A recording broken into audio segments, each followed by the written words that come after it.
So look, I've seen a lot of comment about Spain having the upper hand in negotiations and having achieved a veto, and even on the tax treaty, how much they've been able to achieve in terms of fiscal fraud.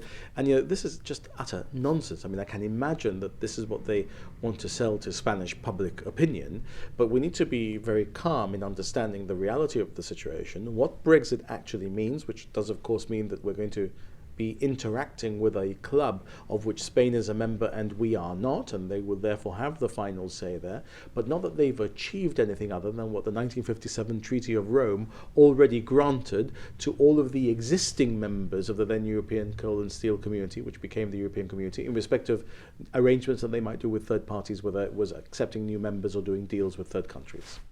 In terms of the EU's and Spain's negotiating position on Gibraltar regarding the future relationship, has anything changed? Because the wording since November 2018 is slightly different, isn't it?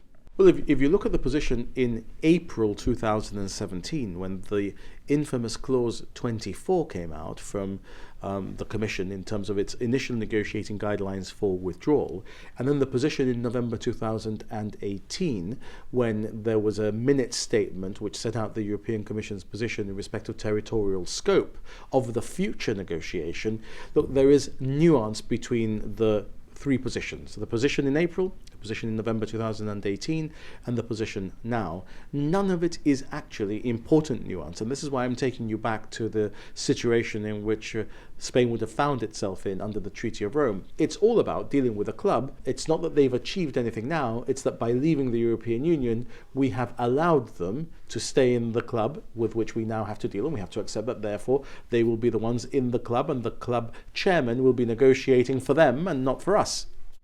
You warned in your ministerial statement last week and again in your tweet last night about the dangers of paying too much attention to what is said in the Spanish press, but you can forgive people for being a little bit skeptical about any politician who says, don't listen to anyone else, just listen to me. Yeah, of course, indeed. But look, this is not just any politician. At this time in our history, I represent Team Gibraltar, and I represent Team Gibraltar for the sake of the whole community. This is not about getting partisan advantage in a general election. That was 4 months ago. This is about ensuring that we deliver for Team Gibraltar, for our children and for our children's children. And part of that is keeping together, understanding that there is going to be a lot of dissembling. I mean, I sometimes wonder, people don't trust the Spanish government, they don't often trust Spanish media sources, except when they say something about Gibraltar, we suddenly feel that this is more likely to be real than what we're being told in Gibraltar. Look, let's be very clear. The government of Gibraltar is going to be as open as possible all of the time, as often as possible as we can be about the future negotiation. What you're seeing in Spain is them almost whipping themselves up with the same item of news into a frenzy about how successful they're going to be and how they have this great veto opportunity going forward. All of which in Gibraltar we knew at the time of the referendum. So this is not something that has arisen since then in the negotiation. This was the clear direction of travel in the event that we were leaving the European Union. We know what the opportunities are in the future. We know where the pitfalls are.